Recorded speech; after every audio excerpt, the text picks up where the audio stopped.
어제 굉장히 의미심장한 앞으로 윤통 탄핵의 결과를 예측할 만한 말이요. 헌법재판소에서 최재 이창수 등에 대한 판결을 하는 과정에서 나왔습니다. 근데 언론들이요, 이걸 대충 덮어버리고 가고 있어요. 헌재가 이창수 서울중앙지검장 등 검사 3명에 대해서 탄핵 소추를 기각하면서 탄핵 소추 남용은 아니다라고 판시했습니다.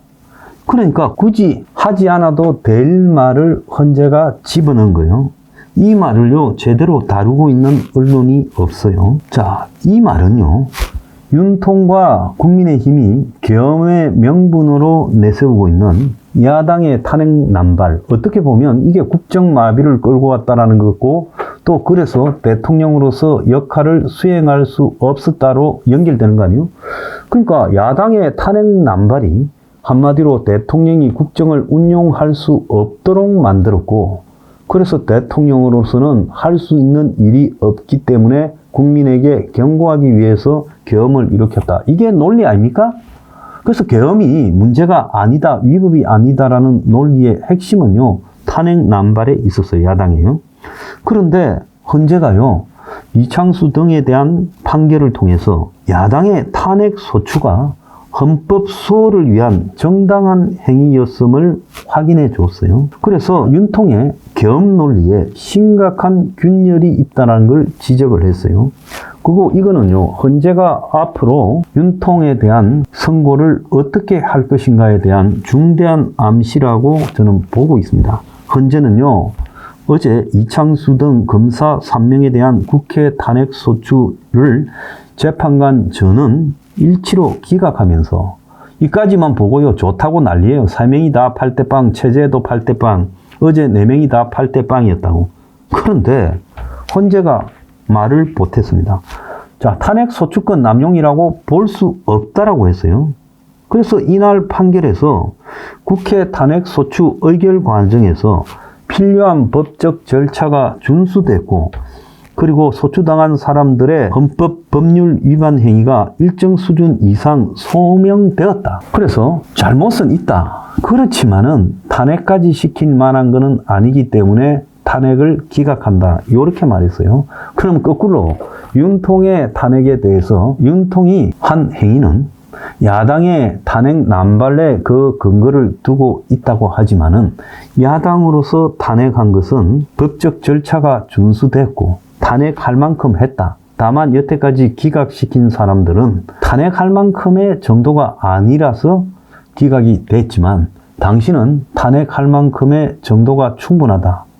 그래서 당신은 야당의 탄핵 남발을 계엄의 사유라고 하는데 야당이 그럴 수 있고 합법적인 절차를 거쳤다. 이렇게 말하려고 하는 거예요. 자, 그래서 탄핵 소추의 주요 목적은 헌법 위반에 대한 법적 책임 추궁과 재발 방지를 위한 헌법 수호에 있다. 이렇게 말하면서 헌재는 설령 부수적으로 정치적 목적이나 동기가 내포되어 있다고 하더라도 이재명이가 지가 법적 리스크에서 살아남고 대통령을 일찍 해보고 싶어서 그런다 하더라도 이를 들어서 탄핵 소추권 남용이라고 할 수 없다.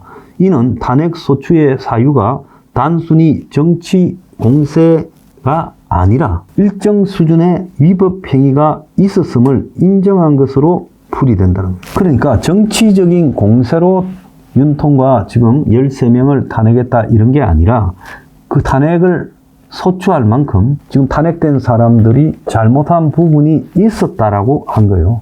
자, 그렇게 보면 지금까지 기각시킨 거는 윤통 하나만 탄핵 임명된다고 생각하고 기각시키면서 기각 과정에서 윤통이 탄핵될 만한 요인들을 지금 하나씩 정리해 넣고 있다는 거예요. 그래서 헌재가 야당의 탄핵 소추가 무리한 정치 쇼가 아니라 헌법적으로 정당한 야당의 권한 행사라고 분명히 밝힌 거예요.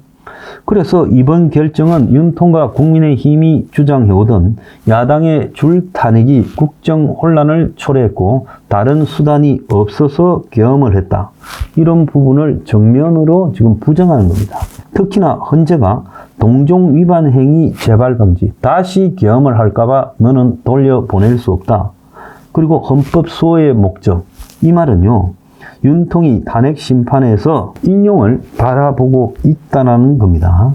왜 헌재가 제재해 이창수 등의 탄핵 선고를 윤통 탄핵 심판보다 먼저 했을까요? 탄핵 소추가 이유가 있었다는 말을 이 잔챙이들 풀어주면서 분명히 받고자 한 겁니다. 그래서 이들은 문제가 있지만 풀어주지만 너는 그야말로 명백한 문제가 있어서 풀어줄 수 없다라고 하려는 거예요.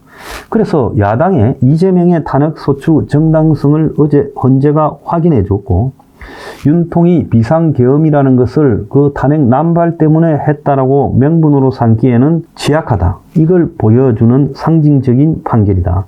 그래서 이번 결정으로 윤통의 비상계엄이 잘못이고 그래서 탄핵 인용이 돼야 된다. 그래서 윤통이 전국 운영에서 강경 대응에 지나치게 의존해 위험 수위를 넘겨버렸다. 이렇게 결정 지으려고 이 말을 하고 있다는 겁니다. 자, 그런 내용을 잘 모르고요. 함부로 지금 이 탄핵을 바라보다가 큰일 난다. 자, 그리고 어제 좌파에 가까운 MBS 조사에서 국민의힘이 38, 민주당 36, 보수 여론조사에서는 한 7, 8% 이상 이기고 있어요.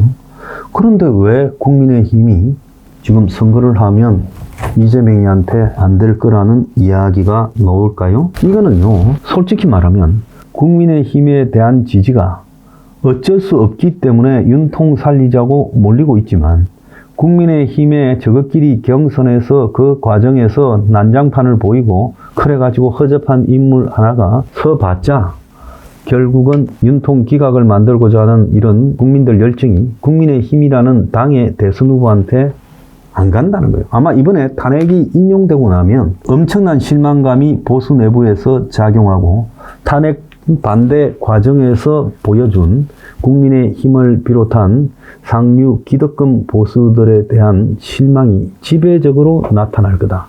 그래서 국민의힘의 도토리 중에 누가 대선 후보 되더라도 일치 단결해서 그를 밀지 않을 것이다. 또 짧은 경선 과정에서 온갖 추태를 보일 것이다. 그래서 제가요, 너희들은 나오지 말고 반 이재명 개헌연합을 만들어서 개헌만 하고 물러날 중립적이고 그리고 정치성이 없는 사람을 세워야 된다. 이렇게 말한 거예요. 너희들 되면요, 이재명이한테 져요. 아마 이재명 쪽이 너희들 아주 온갖 지금 자료를 다 지고 조질라고 준비하고 있을 거예요. 그러니까 너희들이 지금 지지율이 높아진 게 애국 서민들의 투쟁 때문인데 지금 너희들은 애국 서민을 강경 보수라고 여기고 멀리하고 있잖아요. 그러면 결국은요, 이 탄핵이 인용돼 버리면 그때는 애국 서민들이 이제 정치에 흥미를 잃고 환멸을 느끼고 다 사라져 버립니다. 그때는 지지율이요, 다시 민주당이 월등히 앞서게 될 거라. 이 사실을요, 분명히 알아야 돼요. 지금 국민의힘 지지율이 일부 여론조사에서 좀 높게 나오는데 그런데 왜 이재명이한테 지냐?